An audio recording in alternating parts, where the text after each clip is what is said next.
এবারে জানাবো এক নজরে দৈনিক পত্রিকার শিরোনাম। দর্শক, শুরুতেই আমাদের হাতে রয়েছে কালের কণ্ঠ, যার প্রধান শিরোনামে রয়েছে রোজা ঘিরে পর্যাপ্ত পণ্য আমদানি, চট্টগ্রামে ভোগ্য পণ্যে বাজার ভরপুর, দামও কম, ভোজ্য তেলের ৩৫% বেশি আমদানি। এছাড়া আরও রয়েছে পাকিস্তানের সঙ্গে বাড়ছে বাণিজ্য, রপ্তানি বাড়ছে ভারতে, কমছে আমদানি।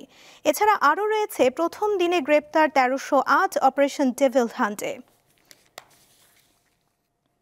এরপরে রয়েছে দৈনিক ইত্তেফাক, তাদের প্রধান শিরোনামে রয়েছে ব্যাংক ডাকাতের আইনের আওতায় আনার নির্দেশ প্রধান উপদেষ্টার, এখনও দখলদারদের কবজায় বিইউএফটি। এছাড়া রয়েছে সংস্কার প্রস্তাব নির্বাচনের অন্তরায় হলে বাধা দেবে বিএনপি, ইসির সঙ্গে বিএনপির স্থায়ী কমিটির ৩ সদস্যের বৈঠক। আরও রয়েছে সারা দেশে গ্রেফতার ১৩০৮ জন। দর্শক, পরবর্তীতে রয়েছে প্রথম আলো, তাদের প্রধান শিরোনামে রয়েছে বিসিএস পরীক্ষা নিয়োগ ১.৫ বছরে শেষ করার সুপারিশ। এছাড়া রয়েছে প্রধানমন্ত্রীর প্রতি অনাস্থা দিতে পারবেন দলীয় সংসদ সদস্যরা, বিশেষ অভিযানে ১৩০৮ জন গ্রেফতার, ডেভিল হান্ট নিয়ে পুলিশের তথ্য। এছাড়া রয়েছে গাজীপুরে শিক্ষার্থীদের ওপর হামলার ঘটনায় মামলা, গ্রেফতার ৩৪।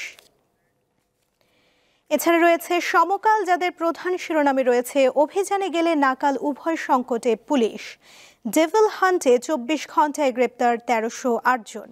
এছাড়া রয়েছে সংস্কার নির্বাচনের অন্তরায় হলে বাধা দেবে বিএনপি, ১১৯ সচিব সহ ৭৬৪ সাবেক কর্মকর্তাকে ভূতাপেক্ষ পদোন্নতি। এরপরে রয়েছে যুগান্তর, যার প্রধান শিরোনামে রয়েছে আলোচনার টেবিলেই সমাধানের পথ, ডেভিল শেষ না হওয়া পর্যন্ত অপারেশন, জানিয়েছেন স্বরাষ্ট্র উপদেষ্টা।